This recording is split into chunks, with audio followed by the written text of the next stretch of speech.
यंदा पाऊस लवकर आलेला नाही आणि एल निनो इफेक्टमुळे असं सांगितलं जात आहे की पाऊस उशिरा येणार आहे, कमी प्रमाणात येणार आहे. त्यामुळे धरण साठ्यात जेवढं पाणी आता शिल्लक आहे ते आपल्याला पुरवून वापरायचंय. त्या अनुषंगाने पुणे महानगरपालिकेने सोमवारपासून 1 दिवसाआड पाणी कपातीचा निर्णय घेतलाय. आपण पाणी पुरवठा विभागाने काही झोन्स केले आणि त्याचं वेळापत्रक सुद्धा आहे जे आपल्या मार्फत जाहीर व्हावं.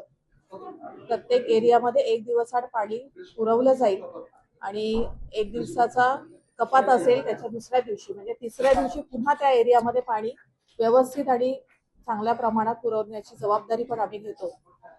मी आपल्या मार्फत सगळ्या पुणेकरांना आवाहन करू इच्छिते की आपल्याकडे पाणी साठा कमी झालेला आहे, पाण्याची परिस्थिती अतिशय गंभीर आहे. आपल्याला पाणी अतिशय कमी प्रमाणात वापरता आलं पाहिजे.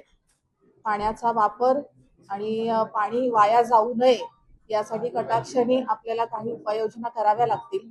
पुणे महानगरपालिका जिथे पाण्याची गळती आहे ती होऊ देणार नाही हे पाहिलंच, परंतु पुणेकरांनी सुद्धा पाणी अनावश्यक साठवून ठेवू नये आणि साठवलेलं पाणी फेकून देऊ नये ही एक काळजी पुणेकरांनी घेतली पाहिजे. आपण सर्वांनीच घेतली पाहिजे.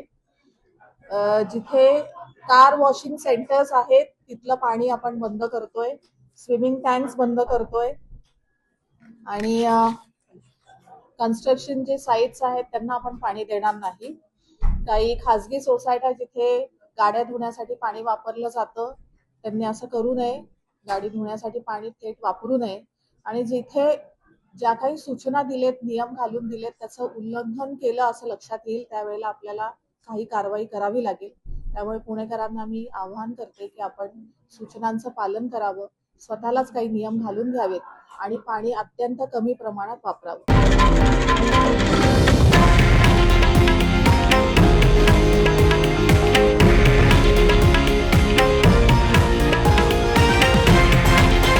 हे आहे देशातील नंबर 1 न्यूज नेटवर्क आणि आपण पाहत आहात TV9 मराठी, एकमेव.